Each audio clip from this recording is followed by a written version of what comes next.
Scooters are supposed to be practical, boring machines, aren't they? Manufacturers have tried to spice it up with sporty looking scooters, but they have never really given the performance to go with it until now. The SR150 has really rewritten the scooter rulebook, and with a badge like Aprilia, expectations are naturally high. However, while the scooter might be new, the engine is not. No sir, it shares its motor with the gorgeous Vespa 150.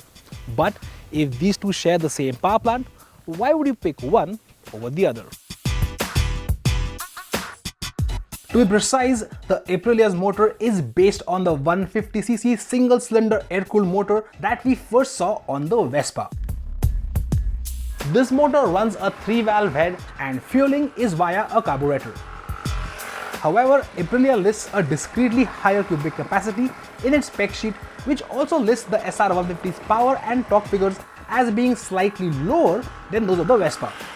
So imagine our surprise when the Aprilia managed to make the run to 60 kph in 7.4 seconds, while the Vespa could only manage it in 8.6.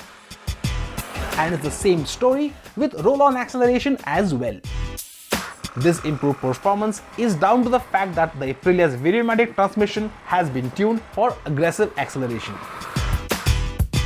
Clearly, the Aprilia is the quicker of the two, both off the line and in terms of roll-on acceleration as well. In fact, its 0 to 60 time is faster than some 125cc motorcycles as well. But when you open the gas, the acceleration doesn't feel mind-blowing for some reason. Maybe you're expecting a little bit too much from an automatic scooter. However, show it some corners and things feel very, very different. In the corners, the Aprilia is a true delight. It turns in with confidence and there is loads of grip on offer thanks to its chunky 32mm telescopic forks, larger 14-inch wheels and sticky V-rubber tires.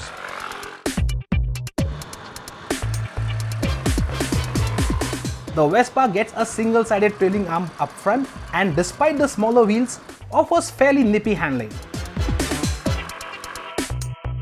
However, when it comes to outright handling, the SR does a much better job than even most commuter motorcycles. The Aprilia's handling comes at the expense of stiff suspension and the bike does feel pretty bumpy on bad roads. However, that firmness gives it a lot of confidence when chucking the bike around. And the brakes are pretty phenomenal as well. The 220mm front disc with twin rod calipers provides plenty of braking power and it isn't too sharp either. The Vespa on the other hand, well, that feels like it was designed more for urban duties. The ride is very plush, though the bike tips in a little too quickly for comfort. Overall though, it's a very easygoing bike and it feels a tad more practical as well.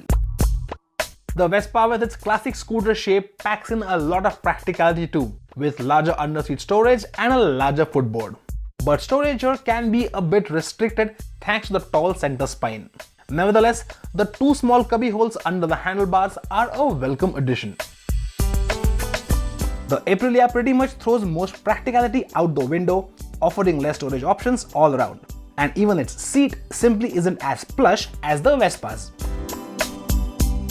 Practicality aside, when you put these two side by side, I'm going to go out on a limb and say that it's the Vespa that really steals your heart.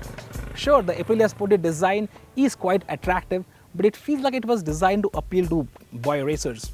Nothing wrong with that, but it can't beat the effortless cool of the Vespa.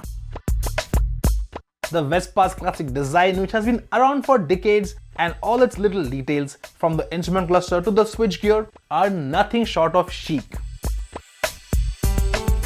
Aprilia, on the other hand, has gone for a properly modern design that gets a lot of sporty graphics all around. That being said, some of its details are a bit plain. Eye-catching design and solid performance. These two are the most premium scooters you can buy in the country today. Now, while these two scooters might share the same engine, they have been designed for two very different sorts of riders. Yes, both of them miss out on some practicality features of modern scooters such as a remote fuel lid, a remote seat opener and even USB charging. But the SR150 is the most fun scooter you can buy in India at the moment, and at Rs 67,000 ex Delhi, it's pretty decent value as well. The Vespa on the other hand is all about the way it looks. However, this top spec 150 SXL model is pretty expensive at well over 90,000 rupees ex-showroom, thanks to its expensive to make steel monocoque body. If it's just looks you want, you'll probably be as happy going for the more affordable Vespa 125. But the bottom line is, thanks to the Aprilia and the Vespa, you don't necessarily have to look at a motorcycle if you want your dose of fun or cool. And if I had to pick, I'll pick fun every time.